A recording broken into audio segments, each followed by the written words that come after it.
Guys, so we just recorded 7 minutes for this video. It accidentally deleted it, so guess who's recording it again? We are recording a video on ongoing trauma and its effect on systems. I don't know if I said it. It's Dottie. I feel like I didn't say that, but that's who it is. Enjoy me and all of my bouncy happy glory. Drinking Gatorade because I have POTS. So ongoing trauma in a system for a system is sometimes worse than the original trauma. Like, not necessarily like actively worse than the original trauma, but it can cause new stressors and new splits and new adaptations, if that makes sense. But before I get into that, I'm going to talk about big T traumas and little T traumas. Big T traumas are things like assaults or assaults or switching is arrow. I wasn't gonna come back for this, but here I am. Things like assaults or deaths in the family or deaths in general. Seeing something traumatic would be a big T trauma. A little T trauma would be something like, for example, for us, we've had a lot of people who we loved and trusted who said they were never going anywhere, said that they loved us, and then disappeared or went off. We had a best friend for several years who randomly told us we were crazy and never getting better. And that stuff like that happens all the time. Or just spontaneously disappeared, randomly block us on things because we exist and we never figure out why. So that'd be a little T trauma, even though it's traumatic. We have had, and on the adaptation thing, we've had members who went through traumas who regressed in age severely and who regressed in behavior and developed new conditions.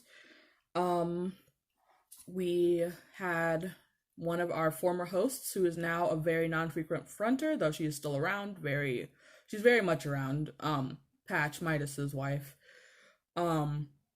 She went through a very severe trauma with a former partner and regressed to 4 years old, 2 years old, and then 4 years old. Even now, she hardly speaks. She doesn't front by herself at all. When she used to be, we're a co-con system, so no one fronts by themselves, but she never main fronts. She can't handle even being in the house. Like, we live alone with just our dogs, and she can't handle that. Speaking on the phone or to people outer, she will spontaneously fall asleep because it stresses her out so badly. She has meltdowns. She has just regressed overall. She is now 22 years old, so it's not like Midas is married to a small child. She's an adult, and he's an adult, but she is primarily nonverbal. She communicates via ASL, American Sign Language, and a couple other types of sign language, but she signs, essentially.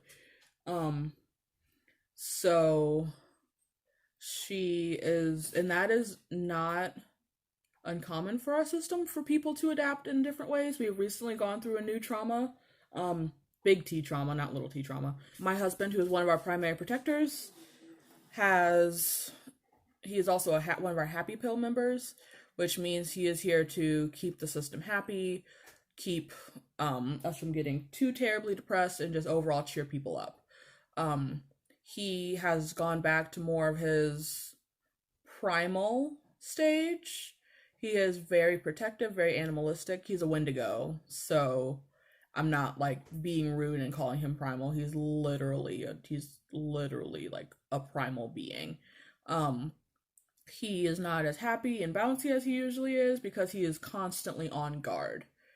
I would say, if you know a system who has gone through a trauma, or anyone's been through a new trauma, be there for them. Be willing to talk, be willing to listen. Listening is a giant help.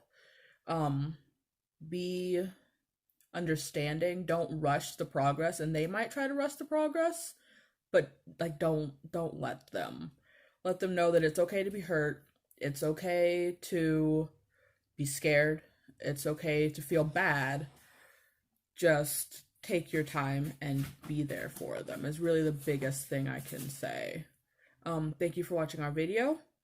I can't believe that we're going to get two probably in the same day because that never happens. But thank you again. Feel free to like and subscribe. I'm really bad at signing off, so I'm going to let Dottie finish it out.